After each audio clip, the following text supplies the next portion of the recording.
Assalamu alaikum. I am Maha Bali from the American University in Cairo. I'm a professor of practice at the Center for Learning and Teaching there.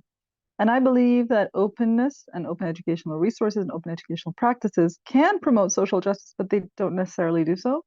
A lot of times we think about how providing material openly will provide economic justice, right? Because it will allow people to access things for free. That is true if people have access to good enough internet to access what you've provided. But social justice is not just economic, right? There are also cultural dimensions, there are political dimensions, and there are other dimensions.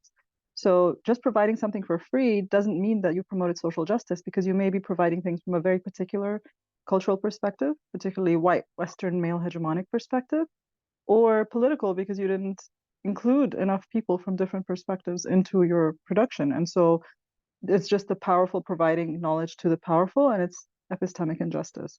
And so, an example of an open resource that I've co created that I believe helps promote social justice from all these different dimensions are the community building resources that I worked with several people from all over the world to create.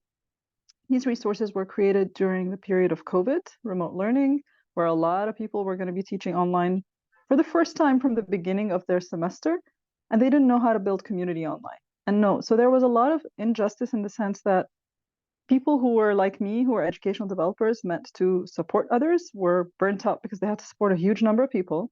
A lot of teachers had to teach online completely for the first time, and they didn't have enough support in their institutions either because they didn't have a center for learning and teaching, or their center was overwhelmed because they had to support so many people.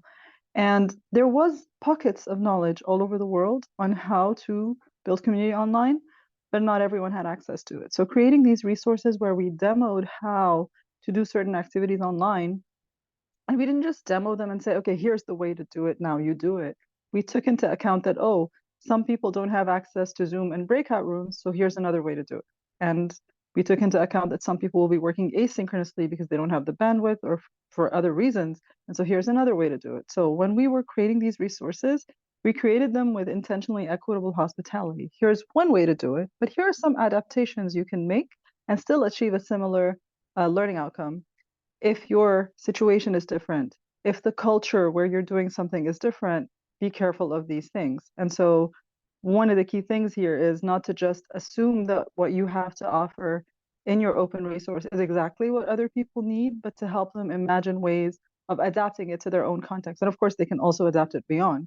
And so with these resources, we always invited people to let us know if they needed to be changed. And of course, they're always invited to contribute. So it wasn't just me from Cairo and others from the US joining, but we had people from all over the world, from Kenya, from Lebanon, from Australia, from Europe.